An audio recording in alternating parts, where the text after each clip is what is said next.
You really broke the ice. Marvelous.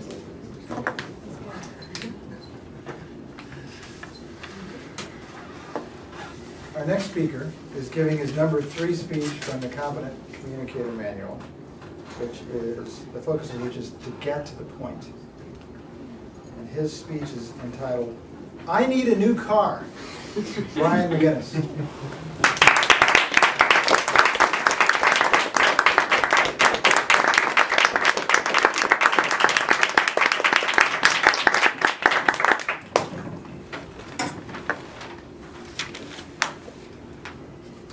$16, $300, $100.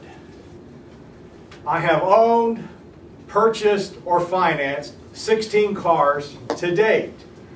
However, I've only personally been to the dealership for 2 of those cars.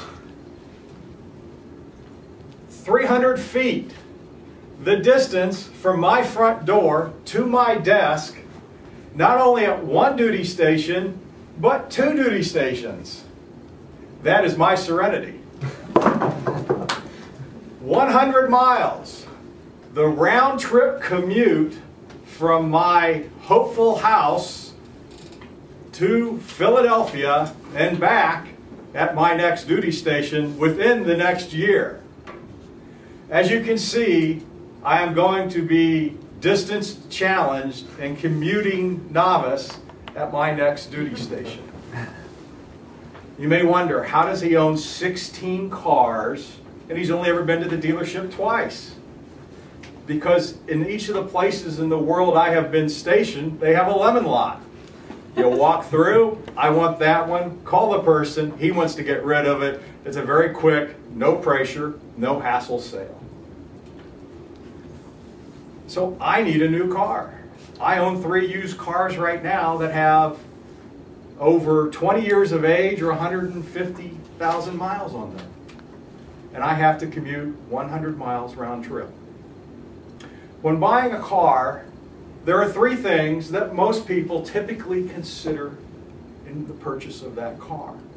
How are they going to use the car?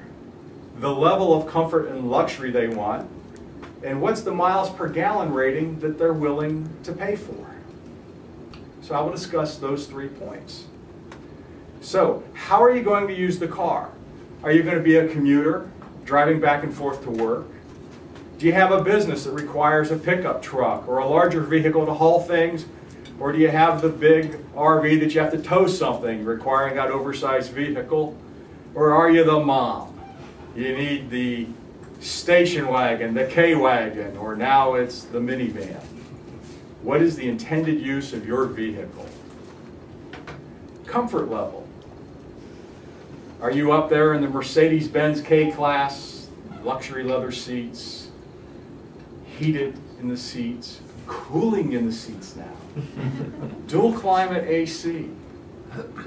Or do you have 7 screaming kids behind you who each have to watch a different DVD channel, so you need multiple DVD players and screens in your family vehicle?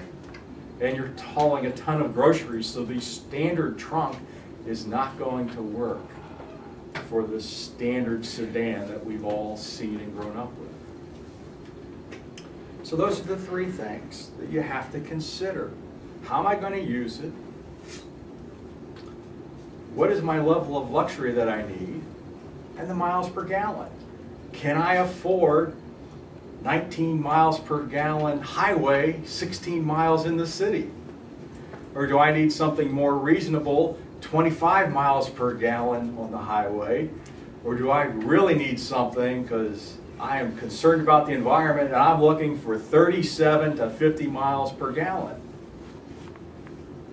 Which do you need and are you willing to pay for? This brings me to the 4th factor that the consumer has to understand these days. What is the total cost of ownership?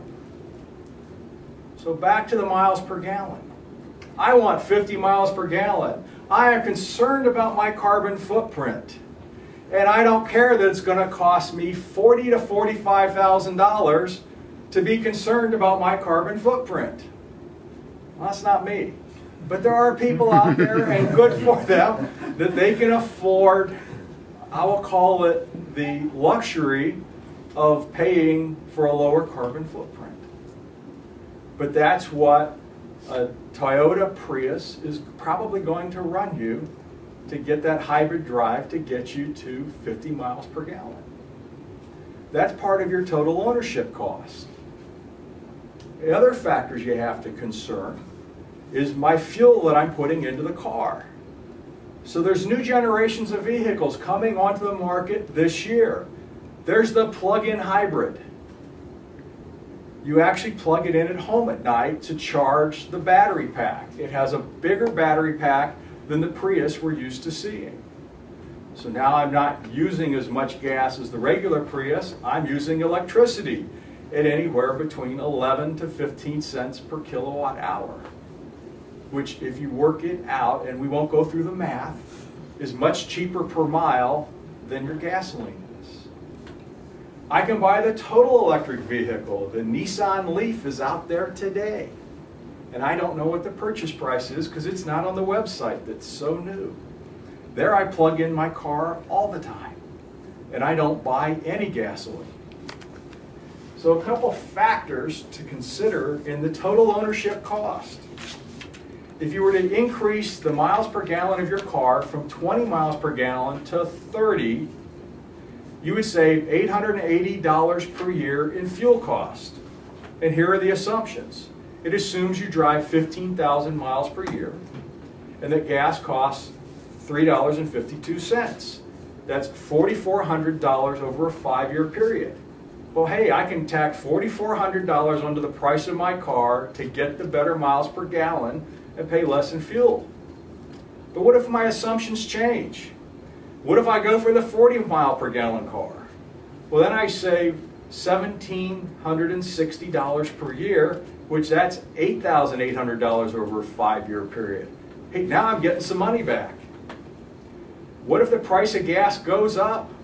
If an 88 cents increase, 25%, takes it up to $4.40, well, now I'm saving $1,100 per year. That's $5,500 over 5 years. So, I've left you with 4 factors. I said it was 3. What is the use of my car? What is the luxury level that I desire and can afford?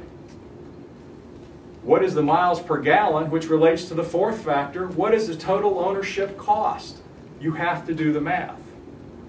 So I'll leave you with 3 numbers. $40,151. $40,000 is the cost of a Prius. 100 miles is the range of the all-electric Ford Focus. And 51 miles per gallon is what that Toyota Prius is going to get in 2011. I hope I've changed your mind. Thank you.